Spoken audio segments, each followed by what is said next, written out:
You're listening to Community Voice PHL, an award-winning talk show that informs, engages, and inspires.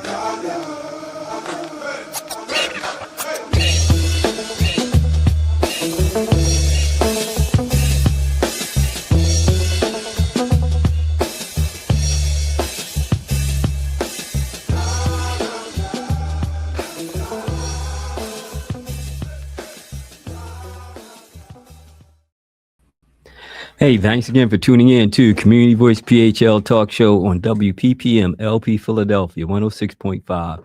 Community Voice is a radio talk show that highlights the value-based programs and services that people are doing all across the tri-state area.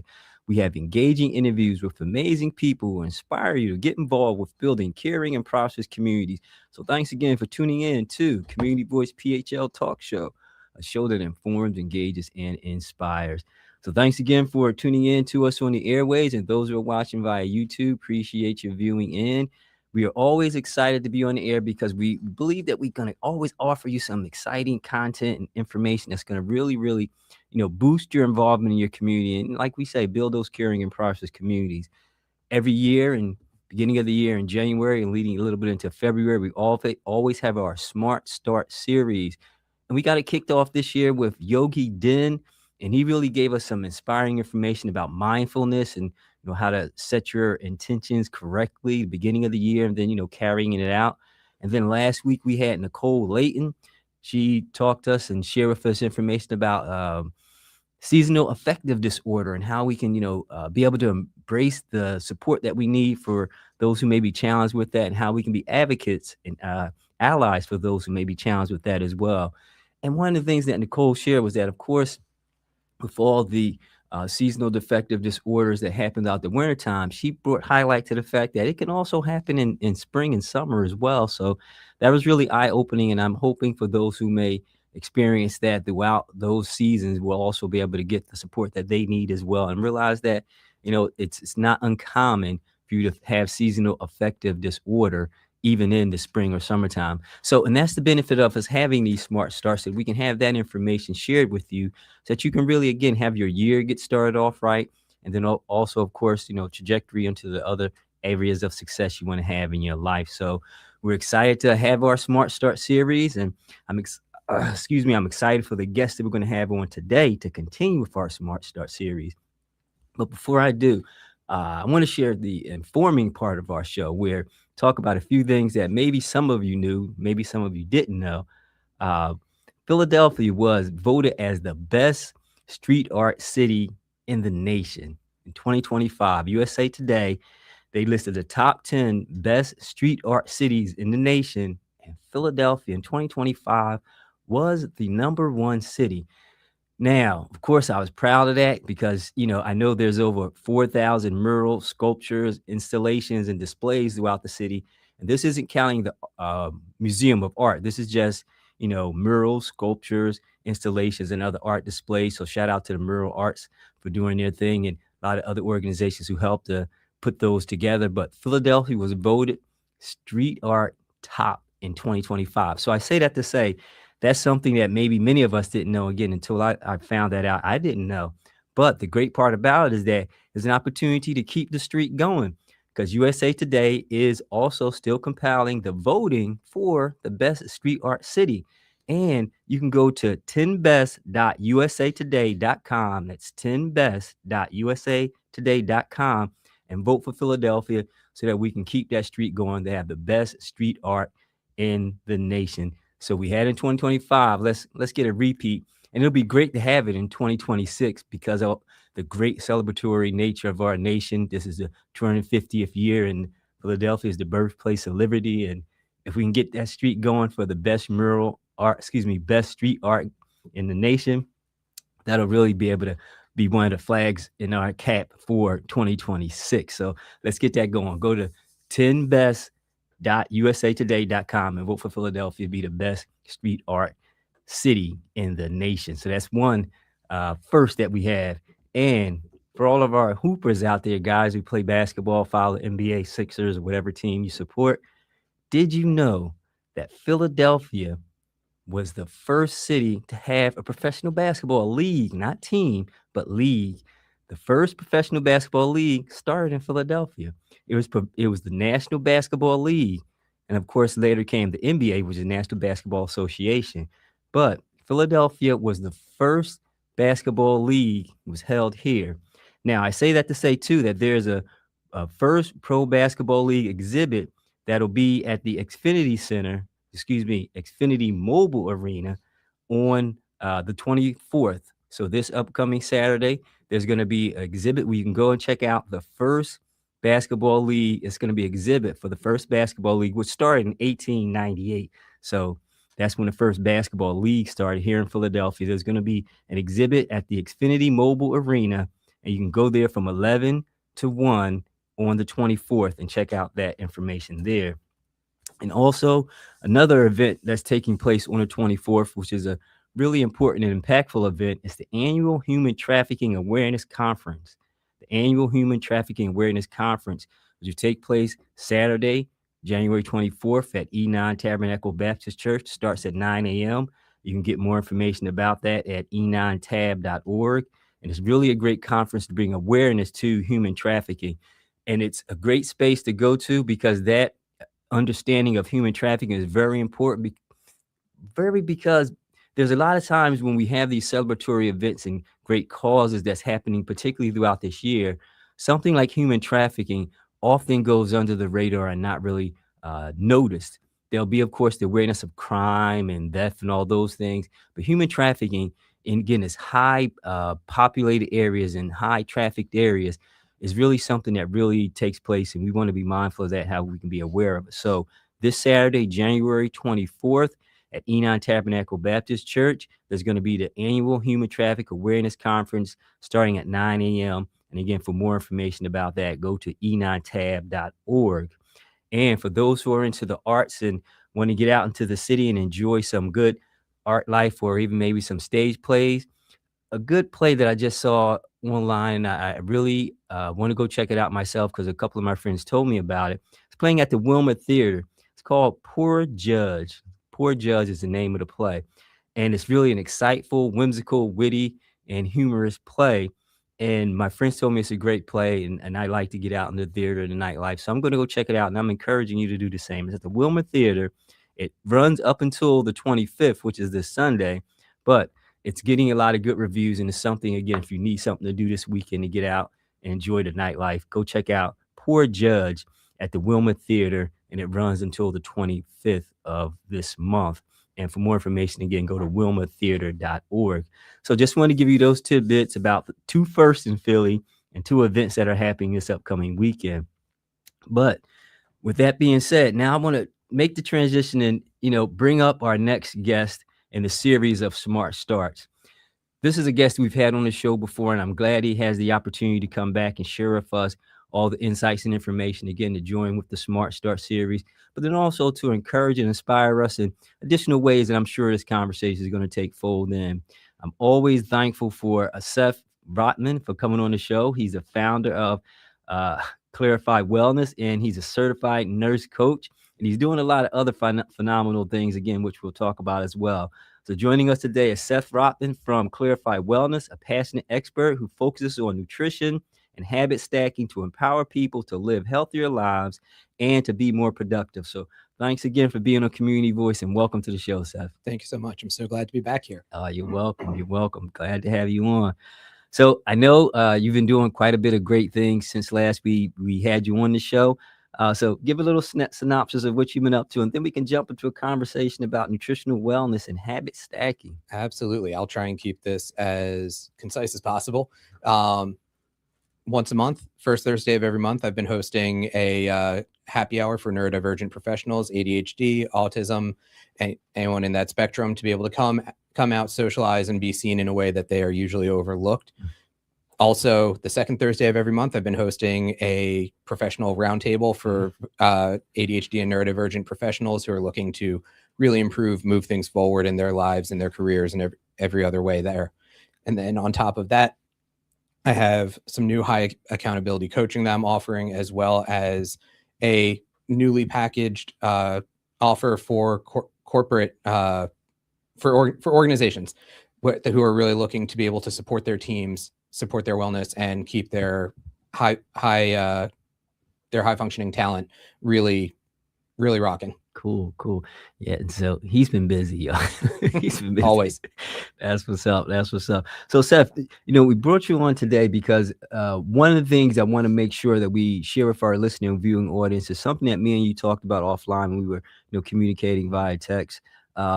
Nutritional wellness and habit stacking.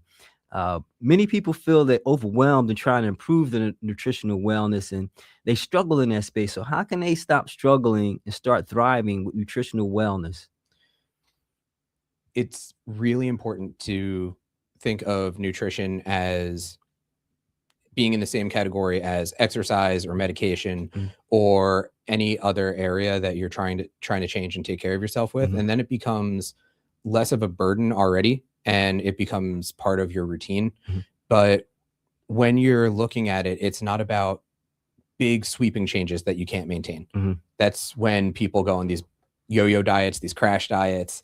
And then it's always like, why can't I maintain it? Why can't I stick with it? Because it sucks. You can't stick with something that doesn't work for you. So this is about making those impactful changes with the right foods to support your brain, because there is that gut brain connection.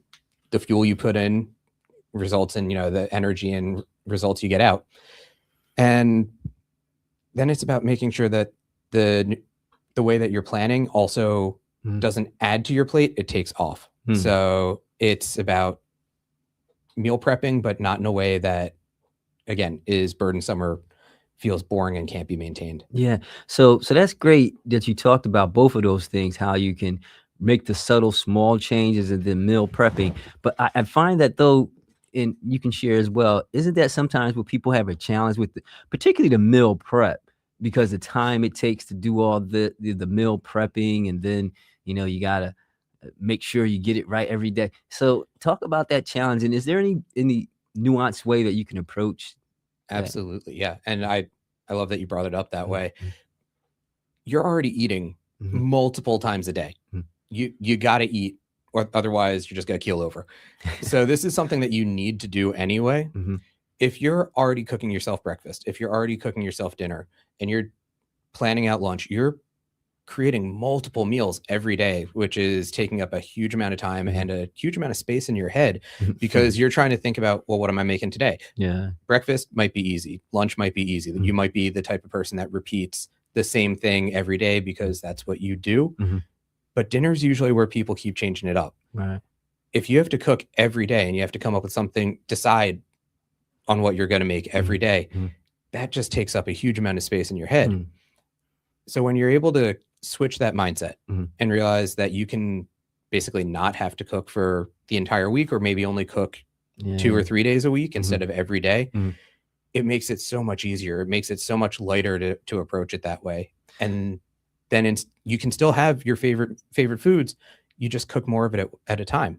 Yeah. And I like the way you broke that down, because when you look at, like, if you're just cooking twice a week or even once a week, right, then that frees up, like you're saying, your brain time. Does it also free up other time for you to do other things as well? Does it get to that nuanced space? Absolutely. I mean, if you only have to make yourself lunch and dinner 2 or 3 times a week, well, that's time that you're not spending cooking. That's time that you're not spending prepping. That leaves you time to be with family, with friends, to actually do whatever these other activities are that you may want to do. And eventually it becomes habit. So the nutrition and the habit stacking still go together too. Yeah. We're definitely going to touch on habit stacking. But I want to just go back again. You talked about, like, the nutritional wellness food, the brain and gut, the connection there. Do you find that when people do meal prep, that they're more mindful of what they're prepping? And the reason why I ask is because, meal prep can be time exhaustive, right? But if you're thinking about, wow, this is healthy, some healthy foods are quick to make. Am I right? Absolutely. Yeah. So do you think that nutrition comes in better if they're meal prepping? It can come in much better, much more easily. You're less likely to pick up the phone and order a pizza. You're less likely to stop for, any kind of fast food. Right. And, I'm not gonna knock pizza and fast food. No, I got you. Yeah. I get, have it occasionally too. But when you're trying to make these changes, you're able to think about, okay, what are the ingredients I'm putting in? Yeah. You know, is it nutritionally dense? Mhm. And when I say nutritionally dense, I mean that I'm talking about being able to eat less and have it have more protein, more vitamins, Mhm. this stuff that's going to fill you up and carry you through. Mhm. And basically, the easiest way to think about it is whether you're meal prepping or even doing individual meals, Mhm. you want to eat as much of the rainbow as possible. I'm not going to sit here and make it really complicated for people and be like, oh, you have to eat this vegetable and this fruit and these. If you can have 50% of your plate or your dish be vegetables and have as many different types in there as you can fit in or that you like, you're doing great. 50% vegetables. That's still a challenge. It's easier though if you're throwing it all together into one dish. Right. And then when you grab it, that's it. It's done. It's ready. Yeah. Now I'm just saying that's a challenge because me and my wife we have begun the Mediterranean diet, so we've embraced that. And not that it's a challenge for us, but I'm just saying that in terms of when you make that change, there can be some things that you're like, where do I get my protein from? Where do I get my carbs from? What's the balance? And you mentioned 50% being vegetables. I guess the other 50% makes up carbs and protein. There we go. 25. 25. There you go. Cool. So with that being said, then we can transition to habit stacking, meal prep, habit stacking, and nutrition and wellness. Talk about how all those link together. Habit stacking is basically the foundation that holds all of this together. It's not about making big changes. It's not about how many changes can I make at once to create this habit stack. The idea with habit stacking is that you're already overburdened. You're already overwhelmed. You've tried to make these changes and they didn't work. Same as the crash diets. Yeah. With habit stacking, there are things that you do in your day that you do every day in order already. It can be the things where it's like when you get up and get yourself into the bathroom in the morning, then you shower, then you brush your teeth, then you wash your face, and it's always in that order. Well, that's already a habit stack. You're already programmed now where you get in the shower, and then you brush your teeth, and then you wash your face, and you're never going to break that routine. Now, habit stacking is taking those routines that already exist and don't change and adding something small onto it. So let's say after all that, you go downstairs and you pour your coffee. That might be where you start to derail. It's where now you're scrolling on Instagram, on Reddit. Now you're getting lost in the news cycle. Well, what is it that you want to be doing in the morning? If you want to be having 5 minutes of mindfulness, now it can be, I start brewing the coffee. I'm going to take 3 to 5 minutes of mindful time while it's brewing. And now every time it's start the coffee and have that mindful time. Now, after that, have your you have the coffee. And if you're like me and you frequently lose your keys, it can be have the coffee, pocket the keys. And now, so you're slowly building in these smaller habits, but you're stacking them into the routine already. And then it's not something that you have to think about. It's even when you're not thinking about it, you get that urge to continue that chain. So what creates the discipline in there? Is it, can you write it down to help you out, or is it a mental notes you make? Because, and I say that because I like the way you delineated that, just add on a different portion of your day to maintain that consistency. And I say, how do you maintain that discipline? Because sometimes you'll wake up and it'll be that morning rush where you just gotta go, and you'll default back to, like you say, reading Reddit and scrolling through your social media. So what develops that discipline to stack the habits, as you mentioned? There are two pieces that are helpful. Well, one that's helpful, one that's essential. Writing down your goals is so helpful. It's great to say them out loud. It's great to say them to someone else and then have an accountability buddy who can check in on you, because now it's not only about you, but it is knowing that someone else is going to ask you about it, which tends to drive all of us a little bit more. And when you write down your goals, now you're making it something real, because you've taken it from not something that's spoken, not something that's in your head, not something that's a theory. You've put it on paper, and it's gone from theoretical to tangible. And making that switch, and especially actually writing it, not just typing it, making that switch, eventually it starts to cement it more because you've made it real. It's something that you can look at. And even looking at that goal can be part of that habit stack to keep driving you forward. Yeah, I like that. I like that. So you mentioned not typing but writing, and what's the new difference in that? Our brains connect differently between typing and physically writing something out. It's not that there's anything wrong with typing. Right. I do much better when I type. My brain frees up a lot more space when I'm typing instead of trying to handwrite, because there is that connection. When you handwrite, now it's because you're doing something physical. Now it's not only putting what you've written down into that memory because you've made it more tangible, but because you've put a physical action with it.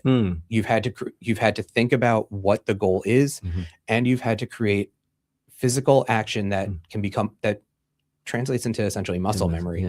So now you have that touch sensation, you have all these other input methods while you're thinking about what you're trying to create, and you have to actually think about how you're creating the letters. That's not something that we really think about when we're writing. Right. But just the thought of creating the letters as you go makes it cement in your brain differently. It's the difference between listening to music and practicing music. Okay, that's what's up. That's awesome. See, if you're just tuning in, you're listening to Community Voice PHL talk show with my guest, Seth Rotman, founder of Clarify Wellness. We're talking about nutritional wellness and habit stacking. Some great conversation going on here. So, Seth, habit stacking, is there like a number of habits you want to add on, or how does the gradual process work? Because I know you talked about, just maybe one or so habit a day. How long should you go before you add another habit on to your stacking?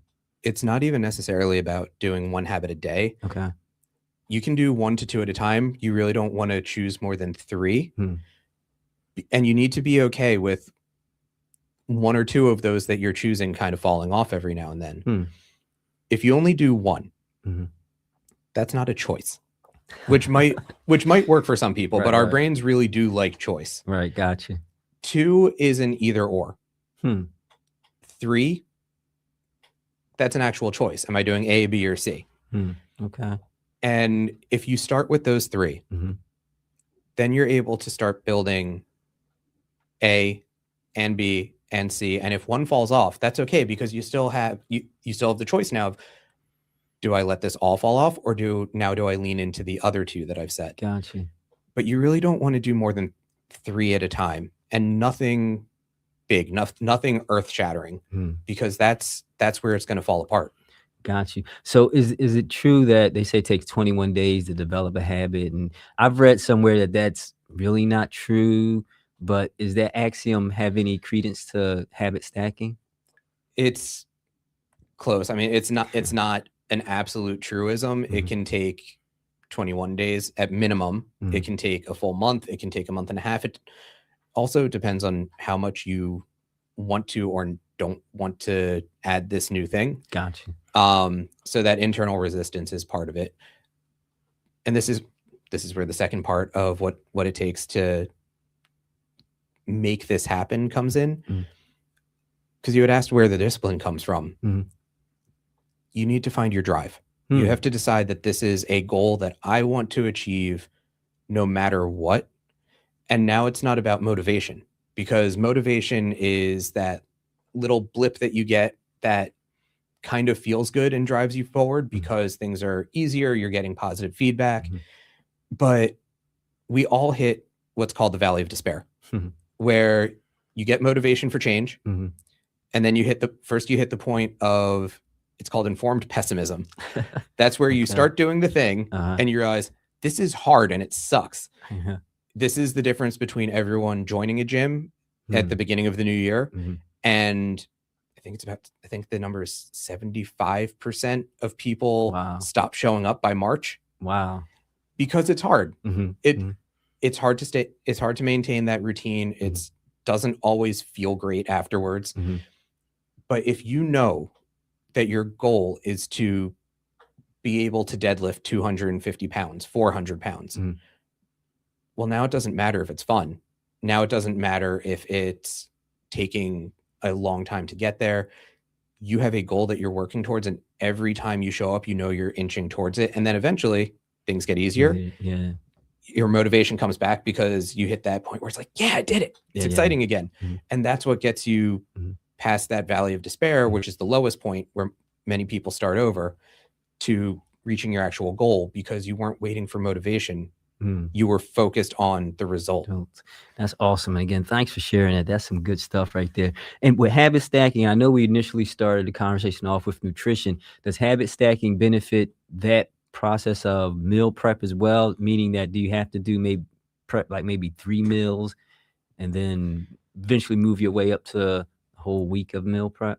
Habit stacking definitely feeds into this. And when we're talking about meal prep, I mean, we're talking about large batch meals at a time, where you can divide it up. You can stick it in the freezer.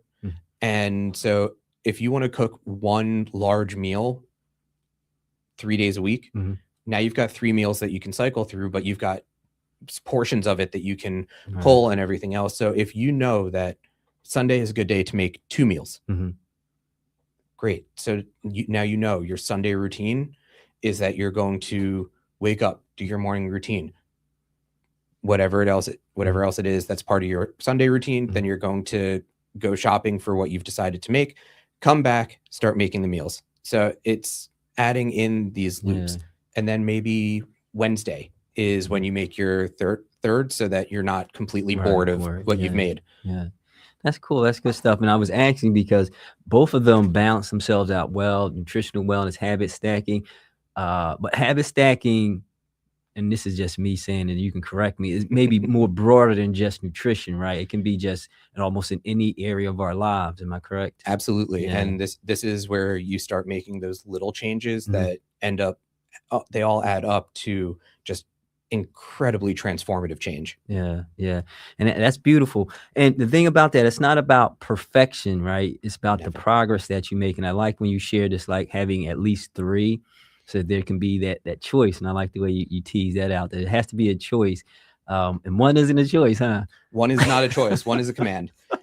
As a command. So we don't do good with commands? Or is it just mentally we do better when we have choices? How does that work? We mentally do better when we have choices. When it's a command, whether it's coming from ourselves or someone else, we just kind of naturally push back against it. And then it makes it that much harder to maintain it, because, I mean, coming from my background, specializing in ADHD, one of the hallmarks of ADHD is being consistently inconsistent. And so if you only have one and you fall off of one, you've fallen off.